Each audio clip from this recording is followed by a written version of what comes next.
السلام علیکم ورحمۃ اللہ وبرکاتہ۔ آج ہمارا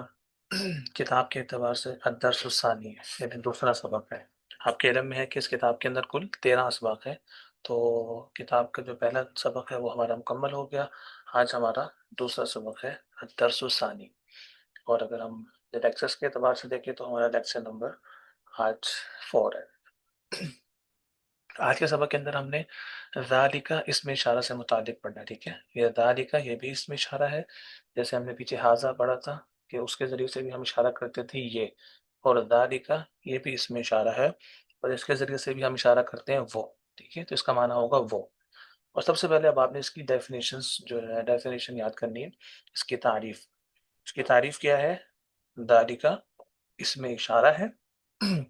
اور مفرد مذکر کے لیے استعمال ہوتا ہے۔ مفرد کا معنی ہوتا ہے ایک، اکیلا، ٹھیک ہے، ایک ہو وہ چیز،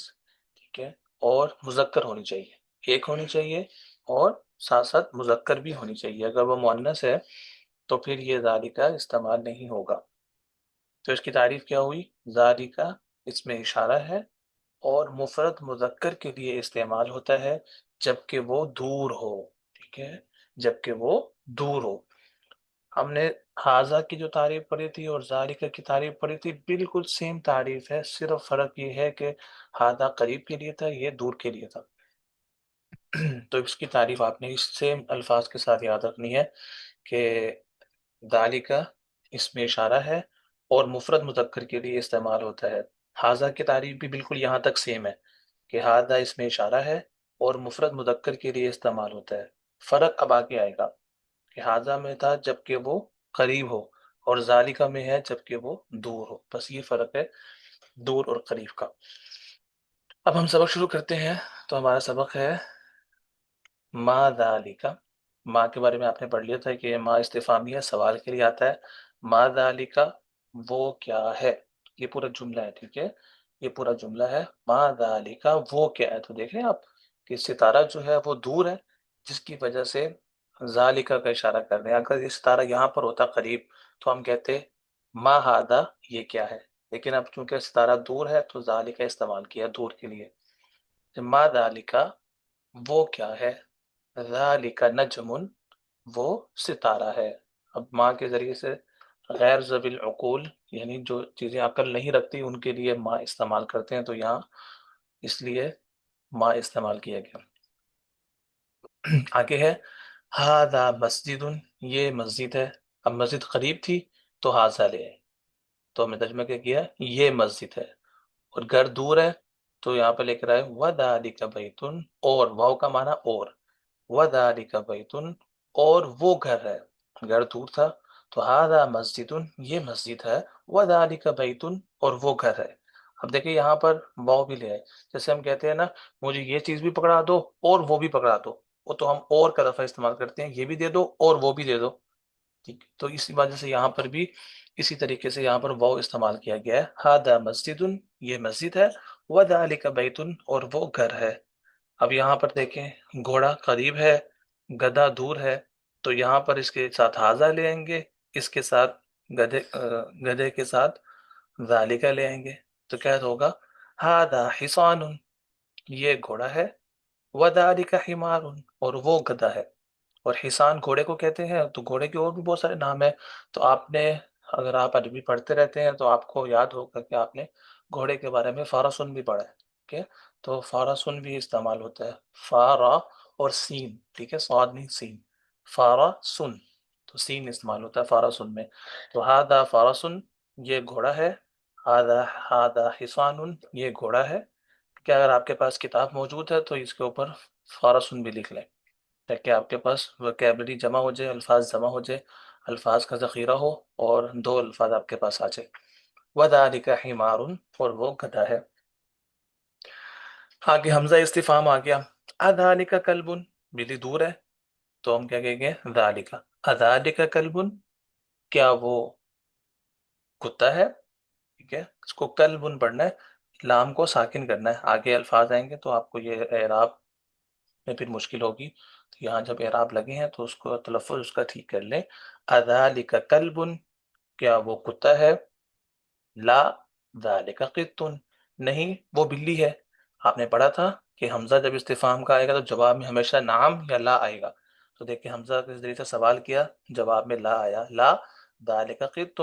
نہیں وہ بلی ہے۔ آگے ما ذالک، وہ کیا ہے، ذالک سریر، وہ بیڈ ہے، ما ذالک وہ کیا ہے، ذالک سریر وہ بیڈ ہے۔ آگے اب آگے یہاں پر آپ کو من کے بارے میں بتا دیا، تو من کی آپ نے ڈیفینیشن پیچھے آپ نے پڑھ لی تھی کہ من کے ذریعے سے ذوی العقول یعنی عقل والے، ٹھیک ہے، عقل والوں کے بارے میں سوال کیا جاتا ہے، یعنی جو عقل رکھتے ہیں، اور وہ انسان عقل رکھتے ہیں، تو لہذا انسان کے بارے میں جب سوال کرنا ہو تو من کو استعمال کریں گے، ما استعمال نہیں ہو سکتا جب۔ تو اب یہاں پر ہم من استعمال کریں گے، من ہاذا، من ہاذا یہ کون ہے، ومن ذالکا اور وہ کون ہے، یہ کون ہے اور وہ کون ہے، تو درمیان میں واو استعمال کر لیا، من ہاذا یہ کون ہے، ومن ذالکا اور وہ کون ہے، تو جواب دیا ہاذا مدرس، یہ مدرس ہے، یہ استاد ہے، یہ پڑھانے والا ہے، وذالک امام اور وہ امام ہے۔ آگے ما ذالکا، لیکن ساتھ ہی جو ہے وہ غیر ذوی العقول آیا کہ جو چیز عقل نہیں رکھتی، تو ساتھ ہی ما آ گیا، من نہیں آیا۔ ما ذالکا